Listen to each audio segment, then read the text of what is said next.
morning and welcome back to the lecture series. We are discussing short story in the modern and postmodern era. So I have already discussed Julio Cortazar and a few works by him. Today I would like to very briefly touch upon Blow Up by Cortazar. Cortazar's works are deeply influenced by the elements of the postmodern, the questions and the dilemmas posed by the postmodern condition. Cortazar's narrator and protagonist in Blow Up, Roberto Michael creates the narrative voice of the story Blow Up, opening with reflections on modes of narration and narrative voice.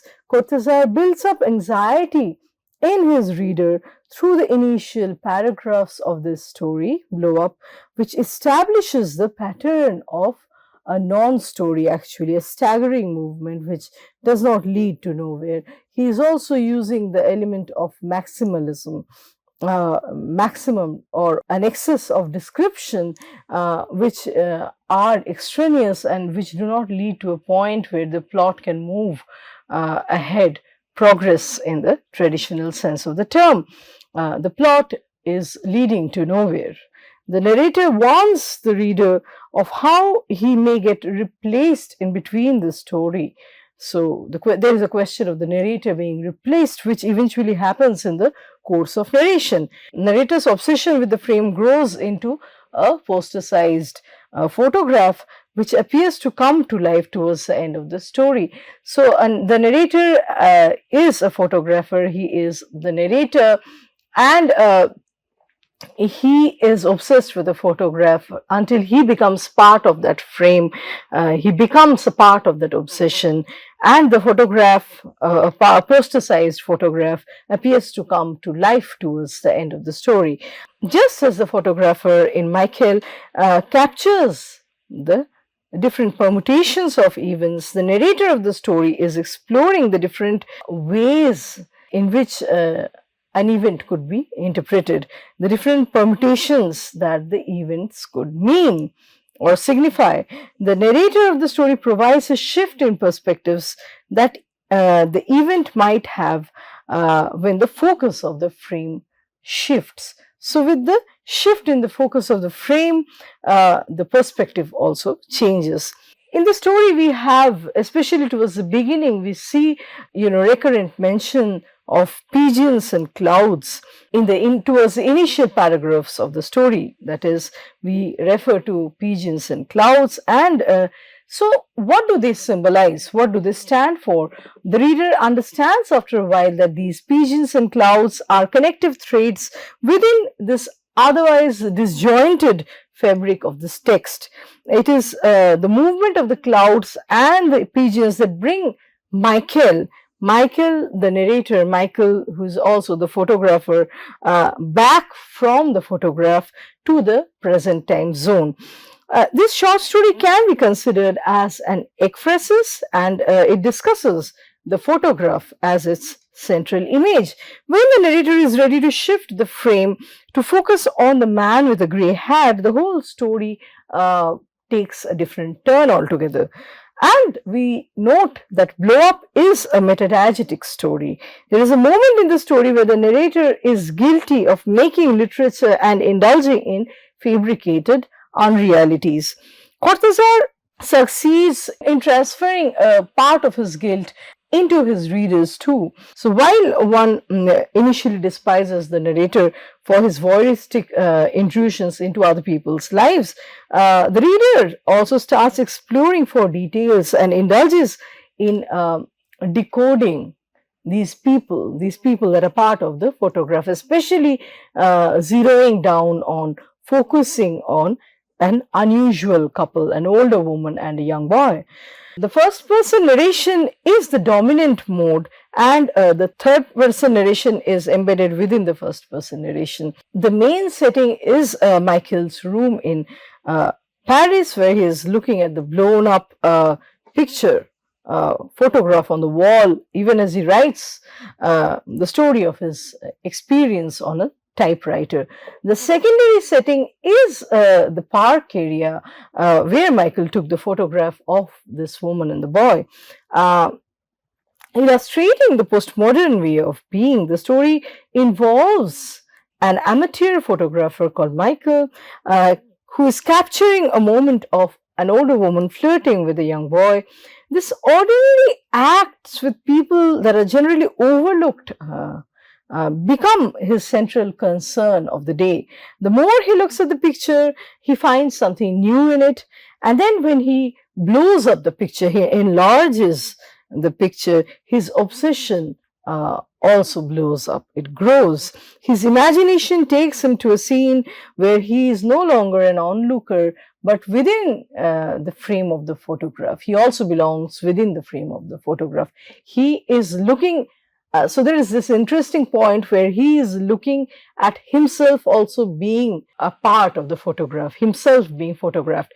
He is the photographer and also being photographed. At the same time, he is a part of the larger scene. So the story draws more attention to the act of writing itself rather than the discrete events. The narrator is conscious about the act of telling the story, and his insistence about telling the story overthrows the act of storytelling. Rather than the story happening, the insistence, the desire to tell the story and struggling thereby with the process of narration takes over. So rather than a smooth story, we have the desire, the insistence about telling story taking precedence, taking dominance in this entire narrative, dominating the narrative. The story is suggestive of the afflictions that humans engage with to find out a purpose of existence. So the otherwise absurd existence and the struggle to find a meaning out of it. It points to the absurd nature of the world and the arbitrary relationship between everything around us. How we exist, we try to find a meaning in our existence through ascribing a structure, a meaning to the arbitrary happenings around us. Unless we have a form, a structure, a meaning to hold on to, our own lives, our own existence also kind of falls apart. So the story criticizes the idea of fabricated reality and faulty observation. Roberto Michael very confidently captures what he thinks as the truth through his camera lens. He thinks that he's capturing an old lady who is trying to seduce a young boy, but the blown up, scattered pictures at the end dismantles his preoccupation. He's trying to prove the reality. So in this story, we have a focus and emphasis on the modern problem with the emergence of the craze for photography, the craze to be photographed in the contemporary society, to see others and to become visible. Both of these desires are symptomatic of the postmodern existence.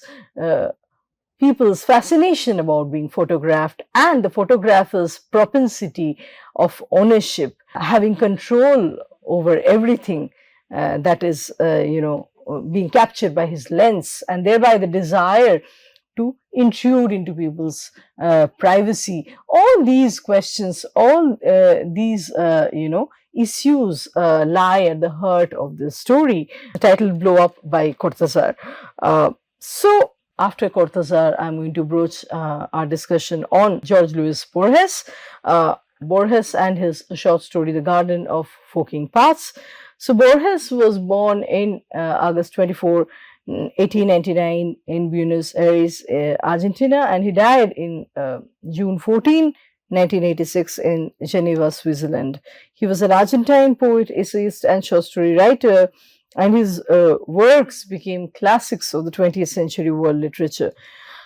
Now, The Garden of Forking Paths is a 1941 short story. It is the title story in the collection El Jardín de Senderos que se bifurcan, which was republished in its entirety in Fictions or Fictions in 1944. It was one of the first works by Borges to be translated into English by Anthony Boucher when it appeared in Ellery Queen's Mystery Magazine in August 1948. Uh, the story's theme may have been inspired by work of philosopher and science fiction author Olaf Stapledon. So, Borges's vision of forking paths inspired numerous new media scholars, in particular within the field of hypertext fictions. Uh, Other stories by Borges that express the idea of infinite text, so text within text, like mirror within mirrors, leading to a labyrinthine experience of reading, include The Library of Babel and The Book of Sand. So, hypertext fictions are characterized by the use of hypertext links, which act as networked nodes of text which shape a fictional work. They attribute to a non-linear experience of reading. Borges had read a wide range of authors, and among the biggest influences on his fiction were authors such as Edgar Allan Poe and G.K. Chesterton. The Garden of Forking Paths is a mystery story and a spy story, and it is also a story about the nature of the plot itself. So it has this element of metafiction, right, where it is coming out of the story, coming out of the frame of the story to talk about the story itself, the plot itself. And it bears the influence of chaos theory and quantum mechanics. In a way, it prefigures the modern day narrative of computer and video games where multiple paths are possible through gaming. Now, in the Garden of Forking Paths, if we look at the plot line, a Chinese agent or spy named Yu Sun narrates the story, which is supposed to be his confession, written even as he waits execution for spying the Germans during the First World War. Yu Sun has discovered that the spy ring in which he operates has been infiltrated by the enemy, so he cannot communicate directly with the Germans and has no convention and has no way of getting his information across to them. So while he is on the run from a man named Richard Madden, Yu travels to the home of a man that he does not know. As he journeys to the home of this man named Stephen Albert, he notices that this stranger Albert is already expecting him. Yu reflects upon his grandfather who had withdrawn from public life. So Yu's grandfather had withdrawn from public life in order to write a novel and construct a labyrinth thereby. So once he goes inside the house of Albert, which is also his destination and where he is already expected, he sees Albert already expecting him.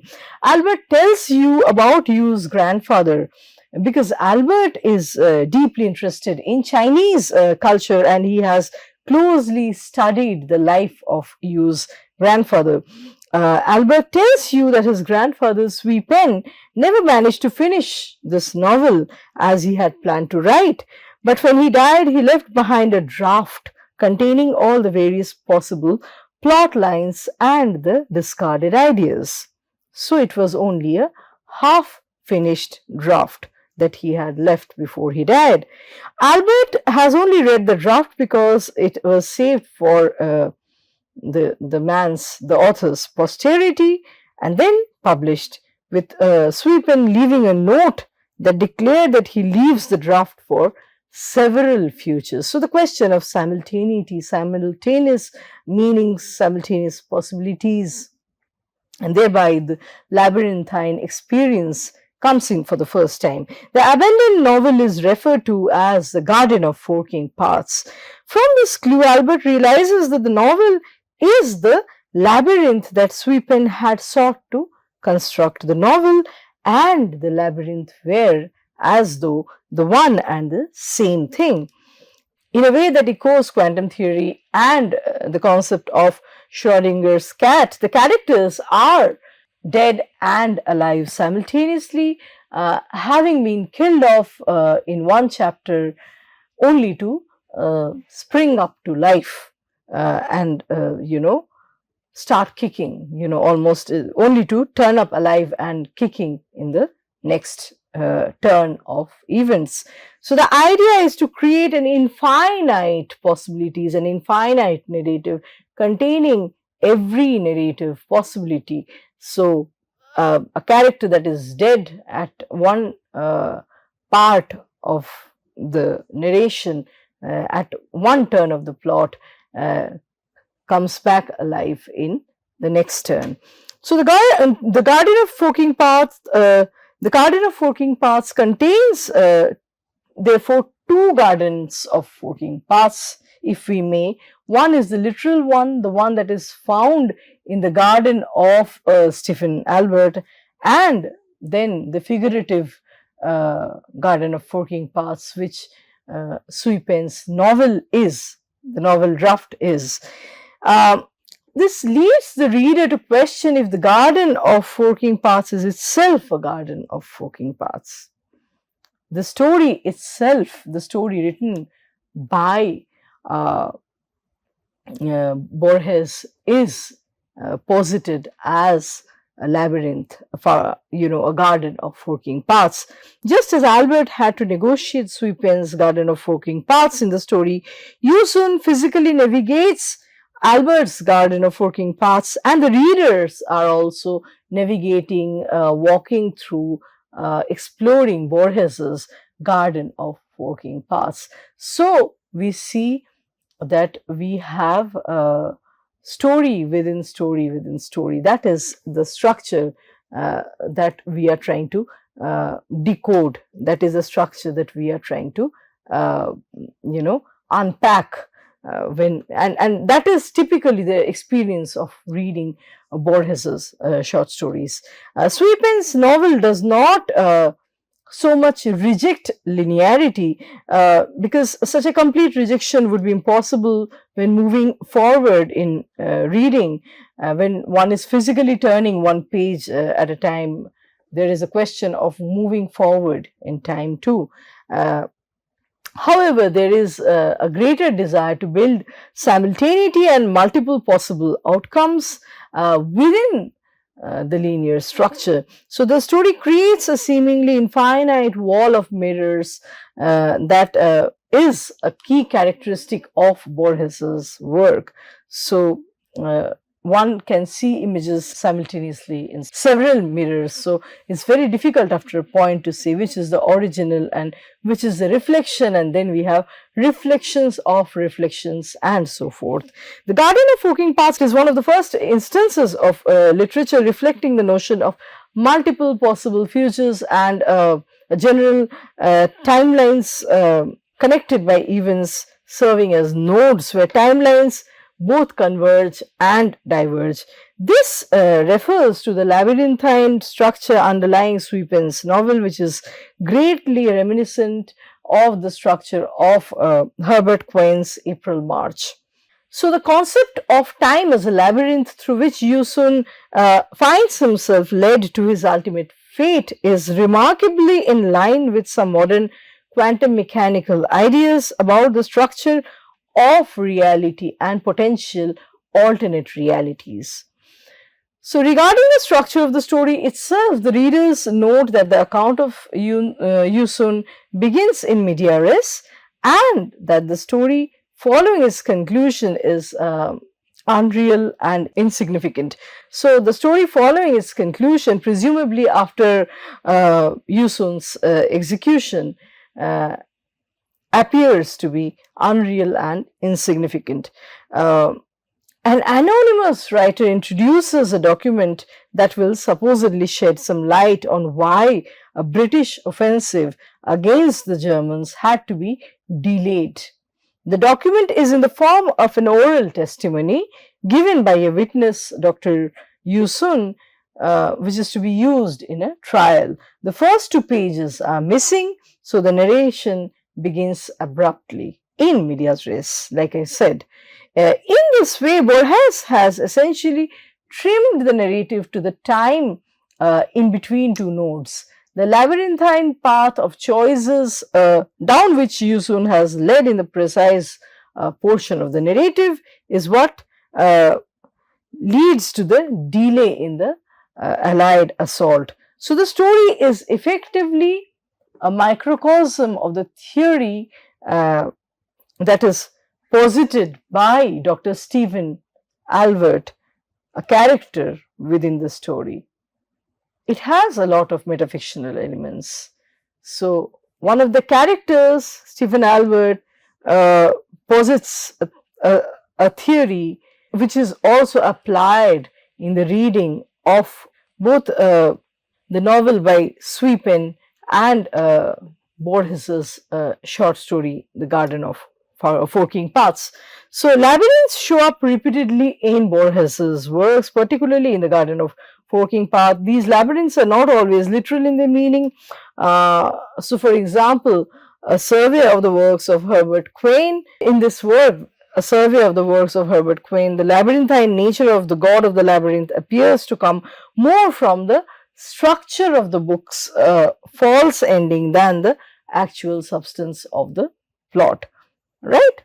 In a survey of the works of Herbert Quain, the labyrinthine nature of the god of the labyrinth appears more from the structure of the book's false ending than from the actual substance of the plot.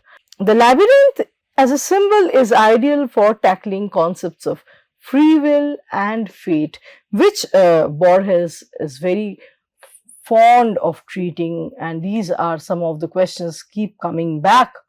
They keep coming back in Borges's works.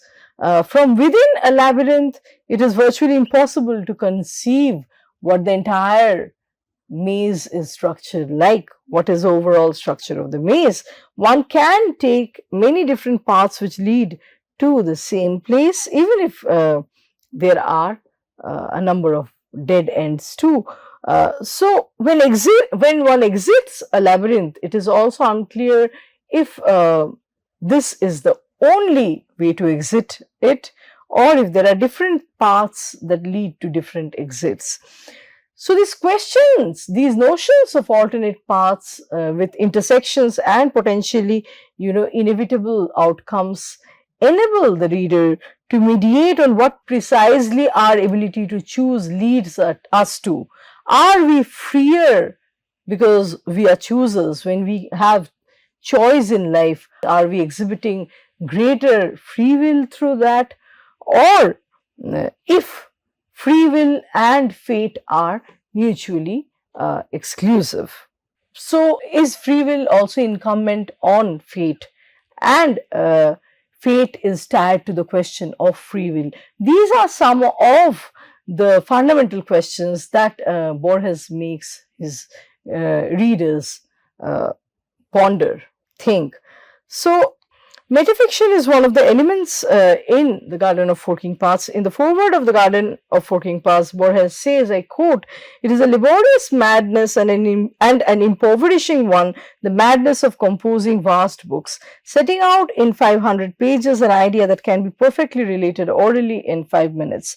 The better way to go about it is to pretend that those books already exist and offer a summary, a commentary on them." Unquote. It is to this end that Borges reviews the invented books which add metafictional qualities in The Garden of Forking Paths, right?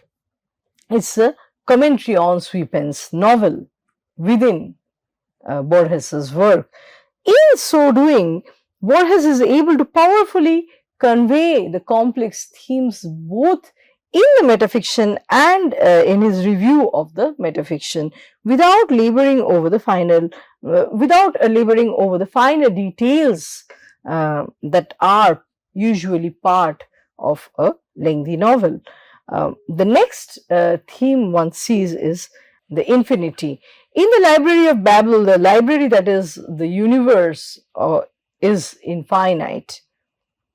In the circular ruins, infinite is implied, in the circular ruins, it is implied that all men are the actuated dreams of other men. So we are personified dreams of other people. And that's how we are kind of mirror reflections of each other.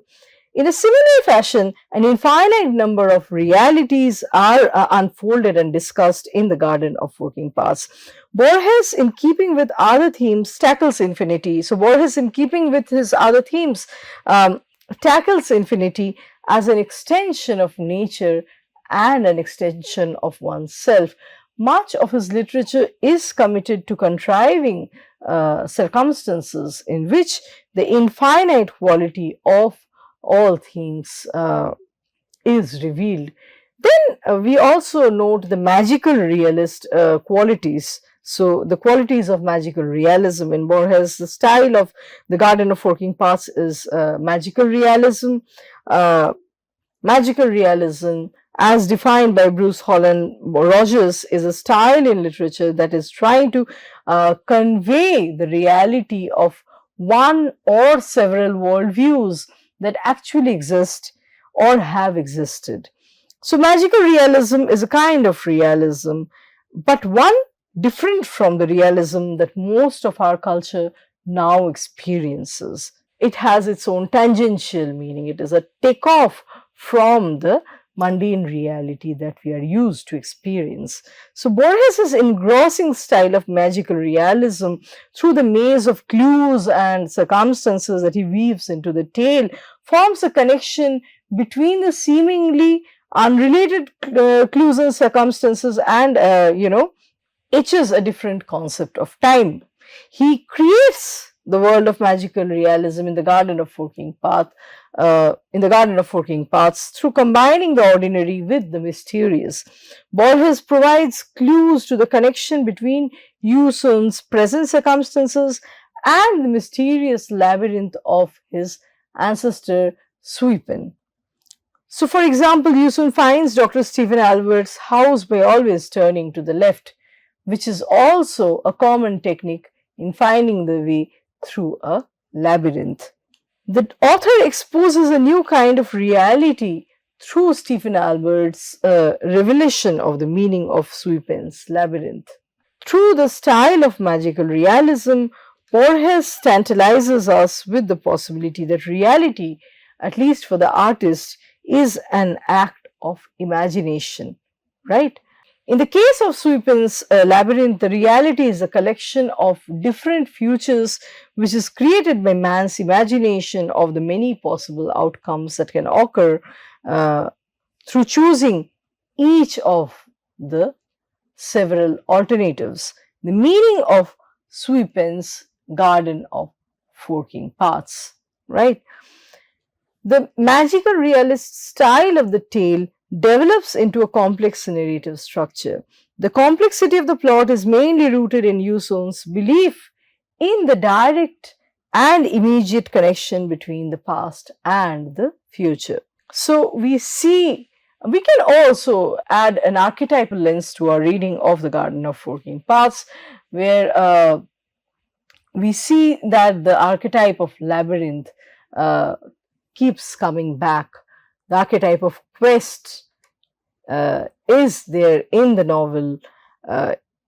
It persists in Yu Sun's journey and in the reader's exploration of Borges's story. Metaphorically, this forking path is within each one of us. We are constantly also discovering ourselves. So, it's not only a journey on the outer, but also a journey on the inner. The labyrinth is existent in all of us. It is experiencing the labyrinth exposes, reveals the transcendental self, which manifests all the individual characters. At the heart of all of us is this transcendental self. So, at the end of all the labyrinths, what we discover is a self which is common to all, which is the reflection, which is the image of none other than the God, right? So, Yu Sun's reflections on the decisions that he makes in the present is meant to foreshadow the future.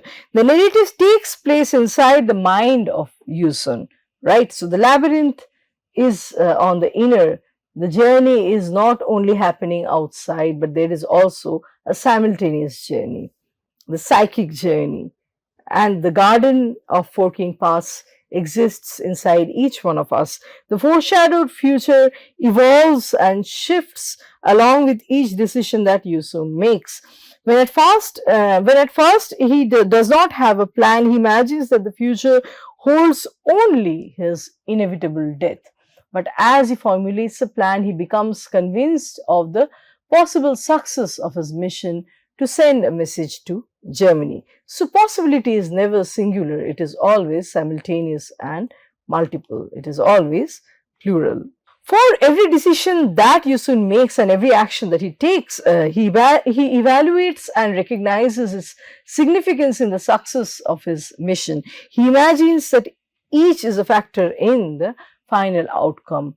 So, the slightest of victories foreshadowed the total victory. In one small unit of victory lay the kernel of the total victory, according to in the words of Borges.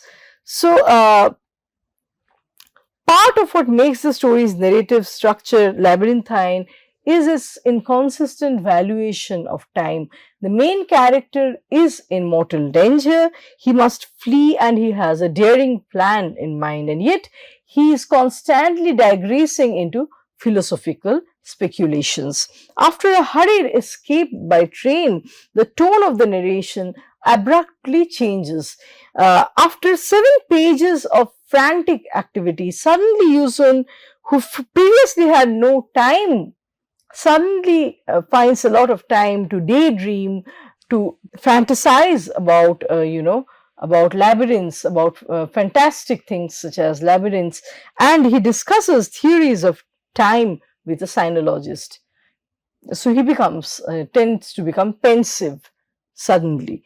And the time as though slows down. Yusun tells readers that his train ride has only gained him 40 minutes, but the change in the tone of the narration or in the spy's state of mind makes all those 40 minutes extend as if time itself had slowed down, until the abrupt reappearance of the spy catcher. Richard Madden breaks this state of trance, this state of spell. The reality of the urgency is only created by Yusun when he believes in it. So unless he's existing in his, immediate material coordinates, if we may, in his real coordinates, he is not in a rush. He only responds to his emergent situation when he chooses to locate himself in his material coordinates, in his immediate surroundings. When he is in a simultaneous journey on the inner, the time as though slows down. It is when he stops to think that the urgency dissipates and the available time seems to increase. So, emergency exists only when he he considers it to exist, otherwise not. Through this, Borges suggests to the reader that the reality is only a product, it's only a figment of one's mind and imagination, just as the speed of time in the narrative is a product of Yusun's mind. We can moderate, we can play with the speed of time. There is no such thing as absolute time. Time is relative. Time can be treated in terms of our inner life, the life that we inwardly live, as well as the life that is determined by external factors and how much we respond to those external factors.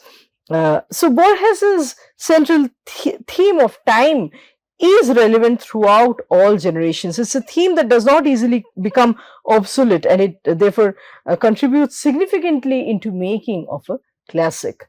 So, the Guardian of Forking Paths emphasizes the significance of time. Ironically, the story opens with Captain Liddell's remark about the insignificance of time, an opinion that is proven wrong by the significant role that time plays throughout the rest of the story.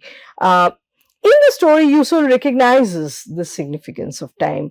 He is convinced of the importance of even 40 minutes as he thinks, I quote, the duel had already begun and that I had won the first encounter by frustrating, even if for 40 minutes, even if by a stroke of fate, the attack of my adversary, unquote.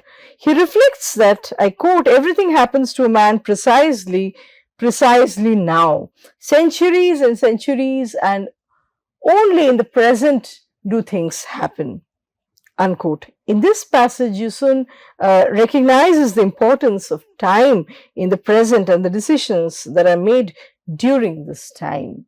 So the immediacy is also, contributing. The immediate moment shapes meanings. It contributes towards churning out new meanings.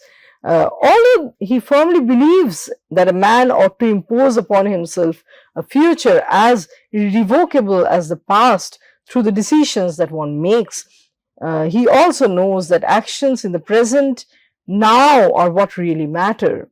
And they ultimately determine the fate of a man, just as his previously made decision to shoot Stephen Albert mattered less than his actual act of shooting him, right? So we see there is an immanence that is added to any experience, even to one's existence. So rehearsing a thing 10 times inside one's mind and doing it one time, there is a difference. There is a huge difference between the two. We are shaped by what we are doing at every moment, right? It makes us who we are. The distinct style of magical realism, the complex narrative structure, and the theme of time, all of these factors contribute to making The Garden of Forking Paths a significant piece of literature and a classic tale that transcends all time and space. With this, I'm going to stop today's lecture here, and we are going to meet with another round of discussions in our on-swing lectures. Thank you.